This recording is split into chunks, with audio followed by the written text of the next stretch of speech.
કચ્છ જિલ્લાના મોટા મેળા તરીકે જાણીતા કચ્છ વાગડ વિસ્તારના રામદેવપીર મેળા રાત્રિ મેળાને પરંપરાગત રીતે રાજકીય આગેવાનો અને સાધુ સંતો મહંતો સાથે દીપ પ્રાગટય કરી ખુલ્લો મુકાયો હતો।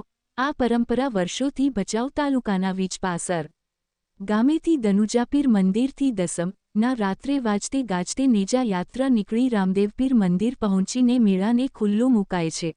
આ નેજા યાત્રામાં રામદેવપીર મંદિરના મહંત શ્રી ધીરુભા બાપુ અને મહેન્દ્રસિંહ જાડેજાના વરદ હસ્તે નેજા યાત્રા નીકળી હતી। દસમના રાત્રે ચાલુ થતો આ મેળો બીજા દિવસે સુદ 11ના આ મેળો દિવસભર ચાલે છે।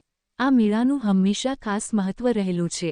આ ભાતીગળ મેળાને લોકો તેમજ શ્રદ્ધાળુઓ છેક કચ્છ, કાઠિયાવાડ, મુંબઈ સહિતના જિલ્લાઓથી ખાસ મેળામાં આવતા હોય છે।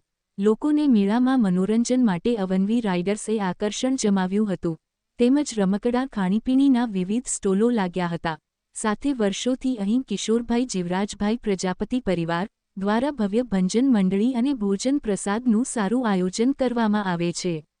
જિલ્લા પોલીસ વડાની સૂચનાથી સીસીટીવી કેમેરાઓથી સજ્જ વિશેષ પોલીસ બંદોબસ્ત અને પેટ્રોલિંગ કરી સુરક્ષા પર ચાંપતી નજર રખાય છે તેમજ આરોગ્ય વિભાગ અને ફાયર વિભાગ ખડે પગે સેવા આપતા હોય છે।